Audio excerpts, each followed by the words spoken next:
आखिर क्या है संभल में बवाल की वजह? क्यों संभल की जामा मस्जिद विवादों में आई? क्यों संभल की जामा मस्जिद का हुआ सर्वे? किसने दिए सर्वे के आदेश?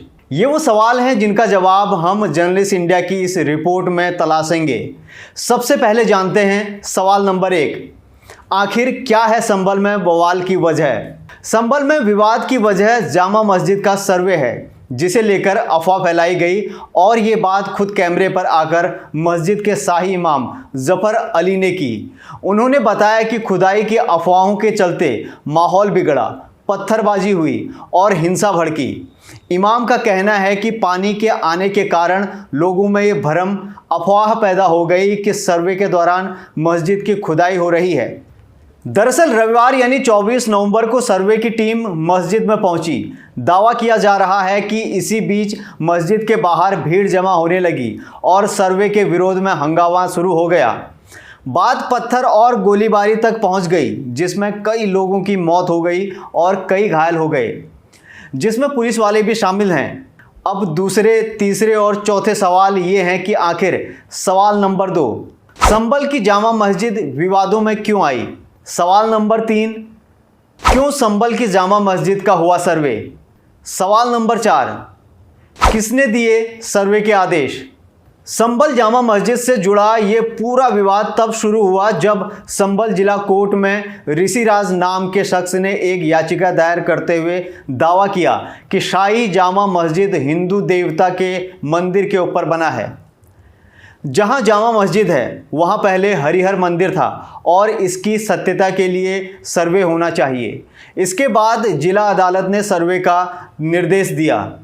मस्जिद में 19 नवंबर की रात को सर्वे हुआ था और पहली बार जब ये सर्वे हुआ तो सब कुछ शांतिपूर्ण तरीके से हो गया, लेकिन 24 नवंबर को दूसरी बार टीम सर्वे करने पहुंची तो मामला बिगड़ गया और हिंसा का रूप उसने ले लिया।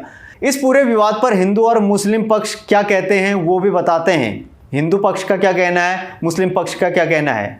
मंदिर पृथ्वीराज चौहान के शासन से पहले बना था, जबकि मस्जिद मुगल काल में मंदिर को तोड़कर बनाई गई थी। मुस्लिम पक्ष का कहना है कि मस्जिद टीले पर बनी है, किसी मंदिर को तोड़कर नहीं बनाई गई है।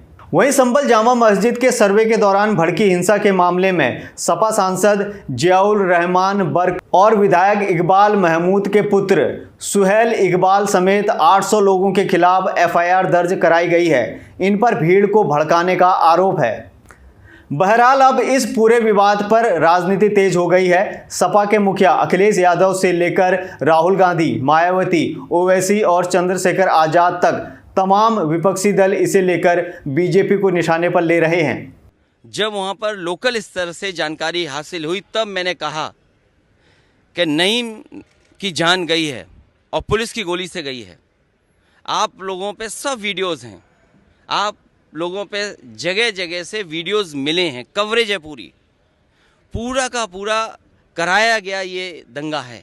किस बुनियाद पे कर रहे हैं ये, और आप किस बुनियाद पर अपने फेथ को दूसरों पे थोपेंगे? भाई कानून कोई चीज है ही नहीं है। जिस दिन कोर्ट में सुनवाई होती है उसी दिन ऑर्डर हो जाता है, उस दिन सर्वे भी हो जाता है। ये तो 1948 में ऐसे ही हुआ था बाबरी मस्जिद में। तो ये जो फायरिंग हुई है ये फायरिंग नहीं है, मर्डर है। और जो भी ऑफिसर्स इन्वॉल्व है उनको सस्पेंड करना चाहिए और एक सिटिंग हाई कोर्ट जज से उसकी इंक्वायरी होनी चाहिए। संभल की हिंसा निंदनीय है और जिन अधिकारियों ने किया उन पर सख्त कार्रवाई होनी चाहिए। अब जब हाउस चला तो हमने सबसे पहले संभल की आवाज़ को उठाने की कोशिश की, लेकिन हाउस जो है अर्जेंट कर दिया गया।